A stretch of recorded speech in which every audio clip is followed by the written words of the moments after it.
Kanti kwenzakalani? Kwathatha isikhathi esingaka manje? Uma u-anti ethola ukuthi ngilana, kuphelile ngami futhi nalo shutha akaqali namanje. Kodwa ngizokwenze njani manje? Ikuphi ngempela indodakazi yami? Ha? Ngiyabuza, ikuphi indodakazi yami? Uzokwazela futhi indodakazi yakhe iphi? Wazi kahle, sengimbheke yonke indawo. Ngimfihle nguphi ngempela ulila wami? Hayi bawe mama, siyazi thina indodakazi yakho ukuthi kuphi. Ubengithembisile ukuthi akunalazo yakhona nhlobo, ngaphandle kokungitshela. Musungibhedela wena. Ngingayifihlelani le ndodakazi yakho mina? Ngoba ngithanda ukuthi sibe ingxenye yalapha emshadweni ka-AJ namuhla. Benilokhu nisigcona nje ngaso sonke lesi sikhathi. Okokuqala nisinqande egedeni, emva kwalapho nathola lonke ithuba enilithandayo ukuthi nisethuke mina nendodakazi yami. Kungangani kodwa ngikutshela.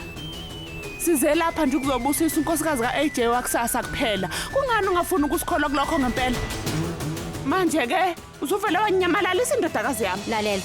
Lokho kwenzeka izolo esangweni bekungaboni ngasolinye nje. Ubusola ngokuthi thina sonke lapha sinezinsolo ezimbi. Asiyazi thina ukuthi kuphi indodakazi yakho. Unamanga wena ngiyazi.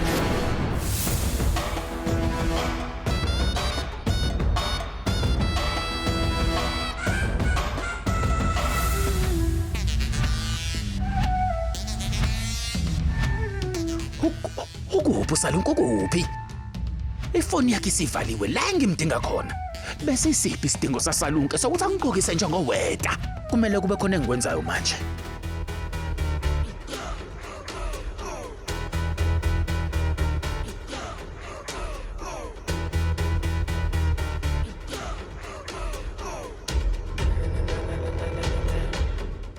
Hey.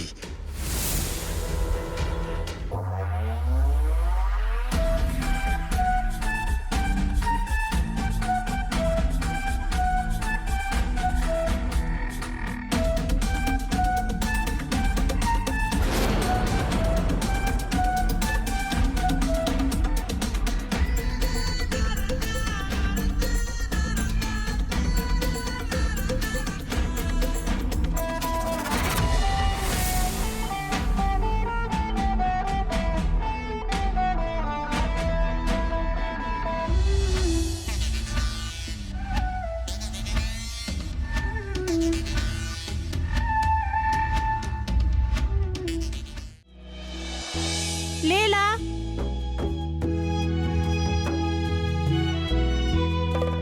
Nkosikazi, nayi ijuice. Cha ngiyabonga kakhulu. Nkosikazi. Nkosikazi, le juice le eyakho. Eyami? Ithunyelwa ba? Angilazi igama lakhe. Kodwa ungilethe nomlayezo. Ulila utholakele. Ngempela? Yebo. Ulila uphi yena manje? Futhi ubani okunika lonke lolwazi? Angilazi igama lakhe. Kodwa uvele wangitshela ukuthi ngilethe indaba ezimnandi futhi ngilethe nojuice. Ngiyabonga kakhulu. Bese ngingeve ngikhathazekile. Ukukhathazeka kwenza ngome kakhulu.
Noma ngiphume ngiyozama eminyango. Ya.